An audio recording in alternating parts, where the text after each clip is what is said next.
మీ personal interviews మరియు వ్యాపార ప్రకటనల కొరకు ఈ నెంబర్ని సంప్రదించండి. నమస్తే, వెల్కమ్ టు మనం టీవీ. నేను మీ ప్రియాంకరావు. ఈ రోజు మనతో పాటు ప్రముఖ అడ్వకేట్ ఇంద్రగంటి మధుశర్మ గారు ఉన్నారు. వారితో మాట్లాడి అంటే 29 సంవత్సరాల తర్వాత ఏఆర్ రెహమాన్ తన భార్య నుండి ఎందుకు విడిపోవాలనుకుంటున్నారు, రెగ్యులర్గా 29 సంవత్సరాల రిలేషన్ తర్వాత భార్యాభర్తలు విడిపోవాలనుకోవడం ఇది ఎంతవరకు సమంజసం అనే విషయాలపై, కోర్టు దీనికి ఎలా స్పందిస్తుంది అనే విషయాలపై మనతో మాట్లాడడానికి ఉన్నారు. సో ఆయనతో మాట్లాడేద్దాం. నమస్కారం సార్. నమస్తే. మీరు వినే ఉంటారు, ఏఆర్ రెహమాన్ గారు ఆయన భార్య నుండి విడిపోవాలి అనుకుంటున్నారు. అంటే 29 సంవత్సరాల కాపురం చేశారు వీరిద్దరు కూడా. అంటే ఒకరి కష్ట సుఖాలు ఒకరికి తెలుసు, ఒకరి బలహీనతలు కూడా ఒక్కొక్కరికి తెలుసు. మరి ఇంత మంచి బాండింగ్ ఉన్న వాళ్ళు విడిపోతున్నారు అంటే దీన్ని ఎలా చూడాలి అంటారు? అంటే భార్యాభర్తలు విడిపోవడానికి అనేక కారణాలు.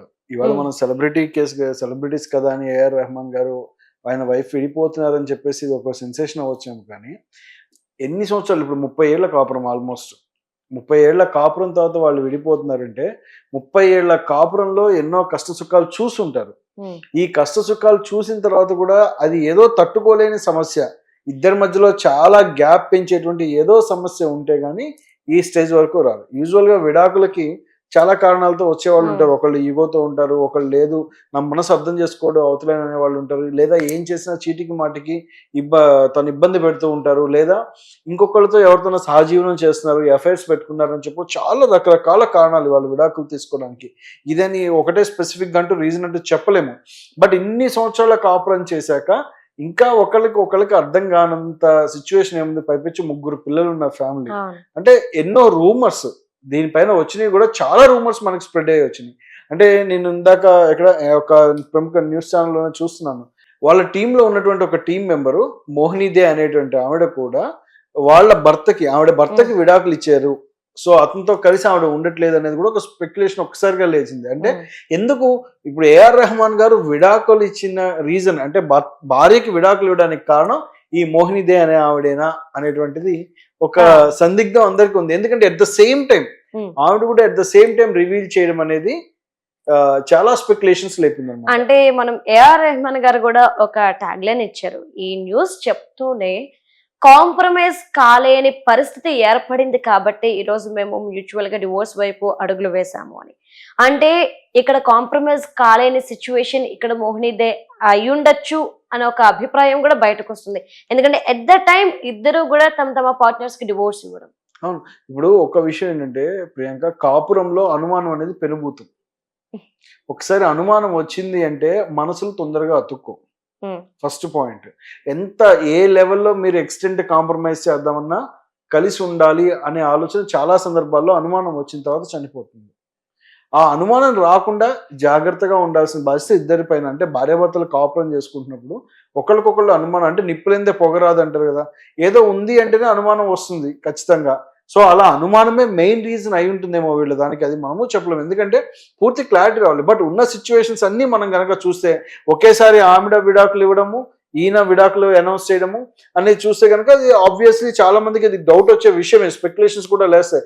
బట్ ఇన్ని సంవత్సరాల తర్వాత వాళ్ళు ఏది ఒక కోర్ట్ ఫైట్ ఎవరికి వాళ్ళు లేకుండా మ్యూచువల్ గానే అనుకొని ఒక అండర్స్టాండింగ్ తో ఎవరికి వాళ్ళు విడిపోతున్నారు. అంటే వాళ్ళు అనుకున్న ట్రాక్ లో వాళ్ళ జర్నీ సాగాలి అని చెప్పేసి, మ్యూజిక్ ట్రాక్ లో జర్నీ సాగాలి అని చెప్పేసి వాళ్ళు విడిపోతున్నట్టుగానే ఇక్కడ అర్థమవుతుంది. సార్, అంటే పెళ్ళైన 2 years కో 6 years కో విడిపోతున్నారు అంటే ఓకే, ఒకరినొకరు అర్థం చేసుకోలేదు కాబట్టి కాస్త సమయం ఇచ్చి చూడొచ్చు అని కోర్టు అనుకుంటుంది.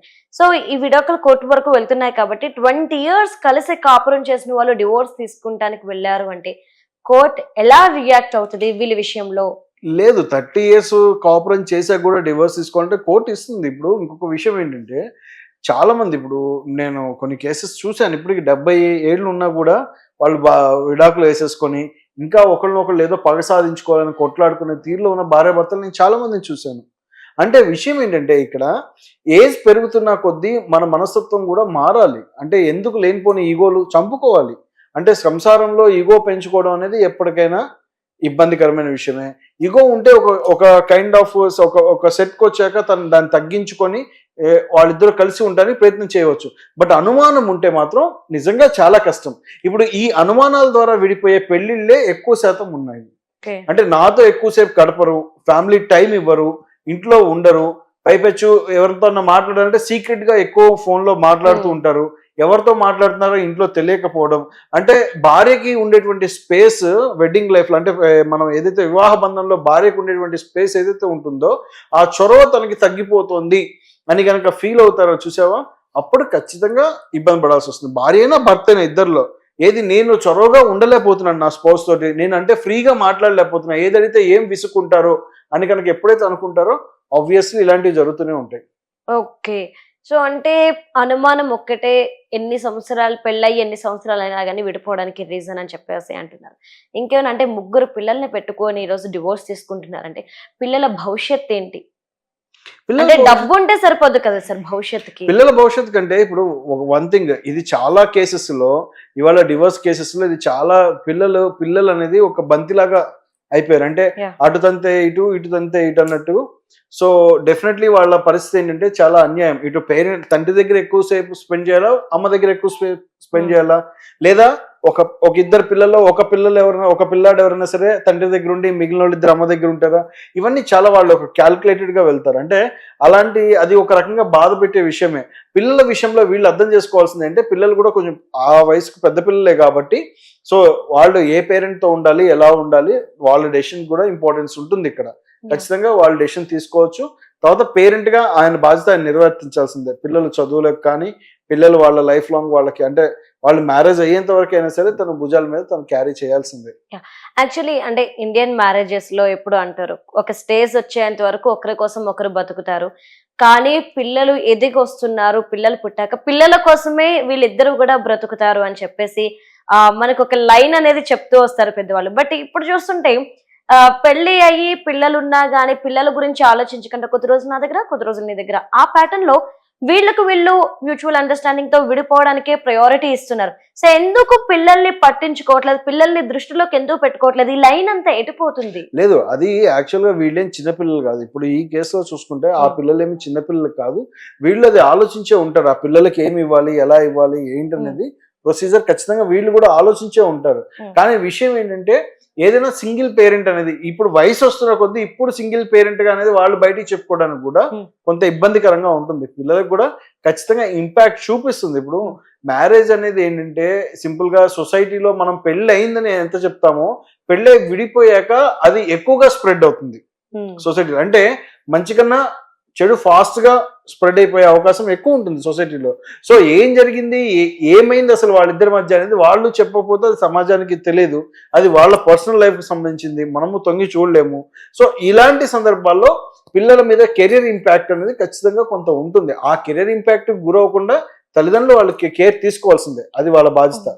అంటే వేరే వాళ్ళతో రిలేషన్ పెట్టుకొని వాళ్ళ కోసం కట్టుకున్న వాళ్ళని వదిలేయడం అనేది, అంటే ఇప్పుడు నేను కేవలం వీళ్ళ టాపిక్ ని తీసుకొని మాత్రం చెప్పట్లేదు, జనరల్ గా బయట జరుగుతున్న దాని గురించి నేను కలిపి మాట్లాడుతున్నాను. అంటే రిలేషన్ పెట్టుకున్న వాళ్ళ కోసం మన పార్ట్నర్ ని వదిలేయడం అనేది ఎంతవరకు కరెక్ట్ అంటారు? రిలేషన్షిప్స్ పెట్టుకుంటే ఇప్పుడు అదే కదా, ఇప్పుడు రిలేషన్షిప్స్ పెట్టుకుంటే అందరూ అదే అంటున్నారు. ఇప్పుడు adultery is not a crime అయింది అని చెప్పేసి అంటున్నప్పుడు, రిలేషన్షిప్ మా ఇష్టం వచ్చినట్టు ఉంటాము అంటే, ఇప్పుడు ఎథికల్ అనెథికల్ అనేది ఒకటి ఉంటుంది రిలేషన్షిప్ లో ఉన్నప్పుడు. సో మ్యారేజ్ జరిగిన తర్వాత మ్యారిటల్ రిలేషన్షిప్ లో ఉన్నప్పుడు ఏది ఎథికల్ ఏది అనెథికల్ అనేది ఎవరు తెలుసుకోవాలి, అది వాళ్ళే తెలుసుకోవాలి. సో అనెథికల్ గా ఉండటం అనేది is always not a good thing. So is a ground for divorce. So వాళ్ళు ఎప్పుడైనా ఏదైనా ఎక్స్ట్రా మ్యారిటల్ రిలేషన్షిప్ లో ఉన్నారు అని తెలిస్తే కనుక other spouse can move to the court. ఎవరు తన స్పౌస్ అంటే భార్య గాని భర్త గాని ఎక్స్ట్రా మ్యారిటల్ లైఫ్ లో ఉంది అని చెప్పి తెలిసిన తర్వాత అవతల వాళ్ళు ఇంకో వాళ్ళతో కాపురం చేయలేరు కదా. సో ఖచ్చితంగా వాళ్ళు డివర్స్ కి వెళ్తారు. సో ఇది జరుగుతూనే ఉంటుంది. అంటే చాలా మంది అంటుంటారు డివోర్స్ కి వెళ్ళినప్పుడు భరణం ఇవ్వాల్సి వస్తుంది ఆడపిల్లకి అని చెప్పేసి. సో మ్యూచువల్ అండర్స్టాండింగ్ తో డివోర్స్ కి వెళ్ళినప్పటికీ కూడాను ఆడపిల్లకి హస్బెండ్ భరణం ఇవ్వాల్సిందేనా, అంటే భార్యకి? భరణం అనేది నాట్ కంపల్సరీ. ఫస్ట్ పాయింట్ అందరు తెలుసుకోవాల్సింది ఏంటి, ఆడపిల్లకి అంటే ఆడపిల్ల తను వద్దు అని కనుక భరణం అని ఉంటే భర్త ఏమి ఇవ్వాల్సిన నెసిటీ లేదు. ఆ అమ్మాయి కావాలి అంటే తనకి ఇంకా ఏ ఆధారం లేదు, జీవన ఆధారం, ఈయన నడి రోడ్డు మీద వదిలేశాడంటే, పెళ్లి చేసుకొని నట్టేయటం ఉంచేసి నడి రోడ్డు మీద ఉంచేసి పిల్లల్ని కనేసి వెళ్ళిపోతున్నాడు అనుకున్న సందర్భంలో భరణం అనేది ఒక ఇష్యూగా మారుతుంది. సో ఏ ఆధారం లేనప్పుడు భరణం ఈజ్ అ మ్యాండేటరీ అవుతుంది, ఖచ్చితంగా ఇవ్వాల్సి ఉంటుంది. బట్ భార్య తనంతట తాను కనుక భరణం వద్దు అంటే భర్త ఇవ్వాల్సిన అవసరం లేదు. ఓకే, మ్యూచువల్ అండర్స్టాండింగ్ తో వెళ్ళినా గానీ డెసిషన్ అమ్మాయి మీద ఉంటుంది అంటారు. Yeah right. Thank you so much sir. Thank you.